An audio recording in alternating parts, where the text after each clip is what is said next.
everyone, and welcome back to episode 4 of the F1 2016 Matt's Career Mode in the Force India. Today we are at the Russian Grand Prix. If you are new around here, guys, don't forget to hit that subscribe button. Also, if you haven't got your copy of the game yet and you do have any questions about the game, do remember to leave those down in the comments below. I answer every comment that I get, so hopefully you guys, if you do have any questions, you will be able to get answers for them. Now, Russia has always been a very, very good track for me. I don't know why. I've always been very strong around this circuit. I'm not really, as I said, I'm not really 100% sure why. So when it came to qualifying, I was actually feeling quite hopeful. I'd done the practice, like, acclimatization, and it had actually gone very, very well for me.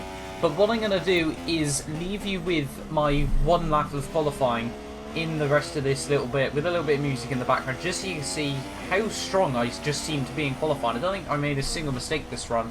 Probably ran a little bit wide through a couple of corners and probably had a little bit of counter steer at a couple of places. But I was still very, very impressed with this lap, and I'll see you guys at the start of the race.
So as we can see there, just at the very end, Nico Rosberg has edged us out. That has left me and both Mercedes within 1/10 of each other. And what I found very, very funny at this point was just David Croft's Nico Rosberg, a Force India, Lewis Hamilton. I don't really know. Obviously, it's going to take them forever to code in names and things. But still, it would have been nice, you know, if they'd given, say, like a preset list of names that you could have used. So they could have at least got that right. But still, there is the grid there. Nobody got into the 1 minute 39. Three of us were within about a 10th of a second of it. Lewis Hamilton was probably a 40.1 something. But still, then we only had about 5 cars within 1 second of us. Sergio Perez was 1.4 seconds off pole, our teammate there. We desperately need to beat him today. But here we go then. Obviously, we've got the formation lap before we get into the race. Just having a little bit of flick through strategies here. I'm actually going to go for a bit more of a flexible 2-stop race here. Just want to get on quick tyres far more often. But here we are then for the rolling start. The first time we've started any higher than P19 so far this season. We haven't had a very good qualifying result so far, I won't lie. But Nico Rosberg, I've actually noticed during this formation lap, he just drives it like a proper racing lap. I have no idea why. He finishes about 35 seconds in front of anyone else. So his tyres would have been ice cold by the time we get to the start. But we're going to skip forward to the start now. Just with everyone coming through. 1 light, 2 lights, 3 lights, 4 lights, 5 lights, and away we go for the Russian Grand Prix there. As you can see, Nico Rosberg gets an absolutely terrible start. That was just how long he'd been waiting at the start line next to us. We've already got yellow flags almost instantly there. I know the AI do struggle around Russia. And then instantly we get virtual safety car. Now at this point I got a little bit confused with the Delta because I thought, oh, I'm underneath it, I'm in the red, so that means I need to go quicker. And then about 3-4 seconds later I realised, no, I'm in the red, I need to go slower. Which, you know, I nearly did get a penalty there, but still I managed to work it out in the end for future reference. So we've now had so far in this career mode 2 safety cars and a virtual safety car. So obviously it does prove that this game does allow things like this to happen. I'm not really sure what happened at turn 1, but there have been so many other crashes from so many other drivers at this point that in like Russia that I kind of just knew that something was going to happen by the end of turn 1. We were already halfway through turn 1, and now we can return to racing speed here halfway around lap 1. We really need to maximise our getaway here. What I'm trying to do here is quite a Vettel-esque kind of race where, you know, you just pull out sort of 5-10 seconds right at the very start and then kind of just dominate the race from there. Whether that'll work or not, I'm not too sure, but as we come through the end of lap 2 there, as we can see we go purple, we're about 4 seconds up the road over anyone else at this point. And by the end of lap 3, 1 lap later, we've extended that margin even more, take a lot out of the final corner, but we go purple once again. 6 seconds I think we are up the road from anyone else. But moving on to lap 6, the gap pretty much stayed stagnant at this point. We just didn't seem to pull out any more time over the AI. As you can see there, the tyres are starting to go a little bit off at this point. Nothing massive, but it just meant we can't get like fastest laps and things. Moving on far forward into lap 12, as you can see it's starting to rain at this point. Now the team had been saying there'd be like rain in like 10 minutes. I think they got down to rain in 6 minutes and then they just couldn't give me any information anymore, which is a little bit odd. There we go, DRS has been disabled. As you can see, we are just running wide or going so slowly through every single corner here. Lewis Hamilton and Kimi Raikkonen are rounding out the podium at this point. They've both actually already made a pit stop, so we were one pit stop up over those two. But coming to the end of lap 12, we are going to have to make a pit stop here.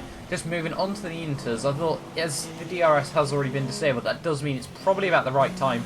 Getting all right running to the pits here, but we do obviously need to make sure that the pit stop is clean. We've got such a big advantage. We've pretty much had a pit stop lead over everyone else here. 17 seconds that reads there. So just under a pit stop where we kind of just fell off the pace a little bit there, running so wide with these tyres. But coming out of the pit lane though, everyone else behind us is coming into the pits. You can see on the mini-map there. Jolyon Palmer, we were about to lap. I did hear halfway through that he was having engine issues and things. And then I was kind of just like, why is that relevant to me? He's in like P16, I'm in the lead. But we had pretty much ran away with the race at the first half of this Grand Prix. Lap 13 now though. Moving on to lap 14, 1 lap later though, as you can see the cold intermediate tyres are still not producing as much grip as I would like. We are nearly lapping Jolyon Palmer though, and if you excuse our horrible lines through this long left hand there, as you can see at the end of it, we do actually get a 3-second penalty there, which won't be good for our team rivalry unless Sergio gets one as well.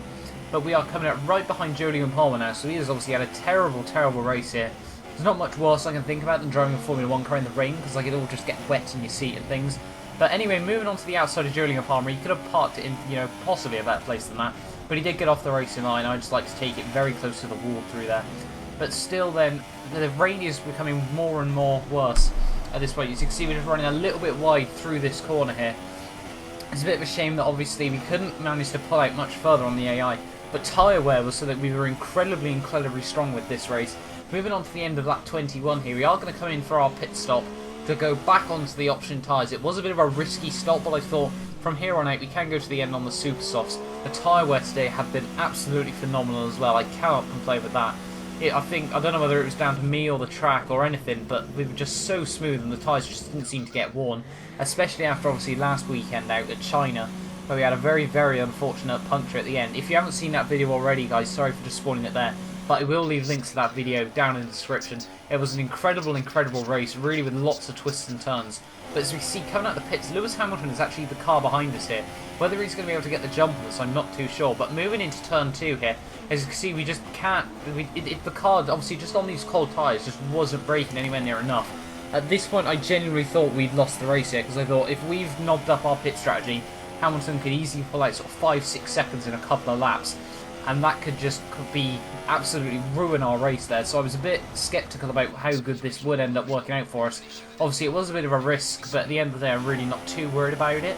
But still, obviously, Lewis Hamilton's still just closing in here. This was pretty much just the cut-over point, so we'd probably come in 1 lap earlier. I'm pretty certain Hamilton comes in at the end of this lap. We're asking for weather reports as well there, you can see, and the team are just giving us no information. They have no idea what's going to be going on. As we just overshoot slightly through this next corner, Hamilton is now right on our gearbox. He's probably going to get past us very quickly. Here, obviously with the DRS straight, without DRS being able to use, there's a crow for some reason just on the track. I'm not really sure if that's a glitch or anything. But as soon as I say about DRS being disabled, DRS is then re-enabled. Hamilton gets that perfectly timed for him, because that means he can get DRS down this long back straight here. Is he going to be able to make a move on us?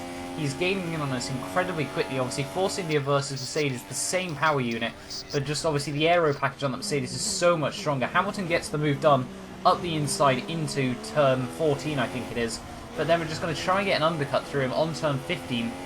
This is pretty much just where the tyres went, sort of from the options being slower to the options being quicker, pretty much as he made that overtake work for him. But that has meant we are back up into the lead of the Russian Grand Prix, with Lewis Hamilton having to dive into the pits at the end of this lap because this probably was the cutover point.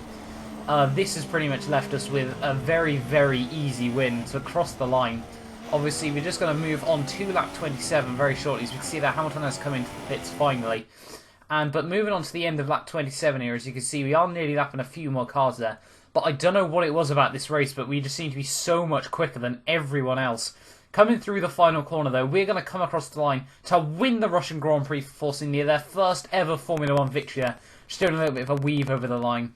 Hopefully you guys have enjoyed this video. Don't forget to like, subscribe if you haven't already. I'll leave the points and everything down below, down now.